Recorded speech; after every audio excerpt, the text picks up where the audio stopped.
ಎಲ್ರಿಗೂ ನಮಸ್ಕಾರ ಸ್ನೇಹಿತರೆ. ಒಂದು ಸಾರಿ ಸ್ವಾಮಿ ವಿವೇಕಾನಂದರು ರೈಲಿನಲ್ಲಿ ಪ್ರಯಾಣ ಮಾಡ್ತಿರ್ಬೇಕಾದ್ರೆ ಅದೇ ರೈಲಿನ ಒಂದೇ ಬೋಗಿಯಲ್ಲಿ ಇಬ್ಬರು ಆಂಗ್ಲರು ಪ್ರಯಾಣ ಮಾಡ್ತಿರ್ತಾರೆ. ಈ ಸ್ವಾಮಿ ವಿವೇಕಾನಂದರು ಧರಿಸಿರ್ತಕ್ಕಂಥ ಉಡುಪನ್ನು ನೋಡಿ ಆ ಇಬ್ಬರು ಆಂಗ್ಲರು ಟೀಕೆಯನ್ನು ಮಾಡ್ತಿರ್ತಾರೆ ಇಂಗ್ಲೀಷ್ನಲ್ಲಿ.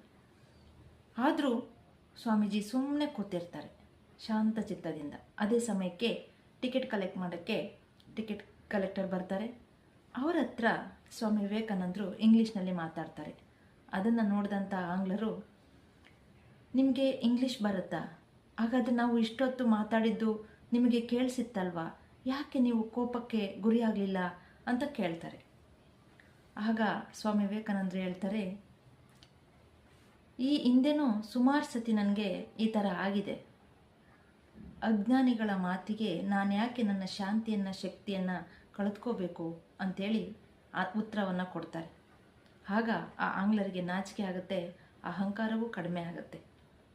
ಸ್ನೇಹಿತರೆ, ಇದರಿಂದ ನಾವು ಏನು ತಿಳ್ಕೊಬೇಕು ಅಂದರೆ, ನಮ್ಮ ಜೀವನದಲ್ಲೂ ಯಾರೋ ಏನೋ ಅಂದರು ಅಂತ ನಾವ್ಯಾಕೆ ತಲೆ ಕೆಡಿಸ್ಕೋಬೇಕು ಅಲ್ವಾ?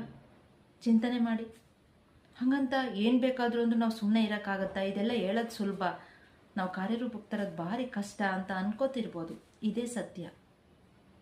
ಯಾರ ಏನೋ ಅಂದರು ಅಂತ ನಮ್ಮ ಶಾಂತಿಯನ್ನು ಯಾಕೆ ಕಳ್ಕೋಬೇಕು? ವಿವೇಕವನ್ನು ಜಾಗೃತಿ ಮಾಡಬೇಕು.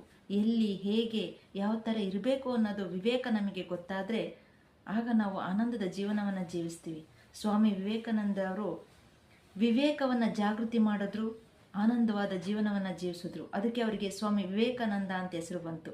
ನಾವು ಸಹ ವಿವೇಕವನ್ನು ಜಾಗೃತಿ ಮಾಡಿದ್ರೆ ಆ ಆನಂದ ಏನು ಅಂತ ಗೊತ್ತಾಗುತ್ತೆ. ಜೀವನದ ಆನಂದದ ಕ್ಷಣಗಳನ್ನು ಅನುಭವಿಸ್ಲಿಕ್ಕೆ ಸಾಧ್ಯ ಆಗುತ್ತೆ. ಸ್ನೇಹಿತರೆ, ಏನಂತೀರಾ? Thank you.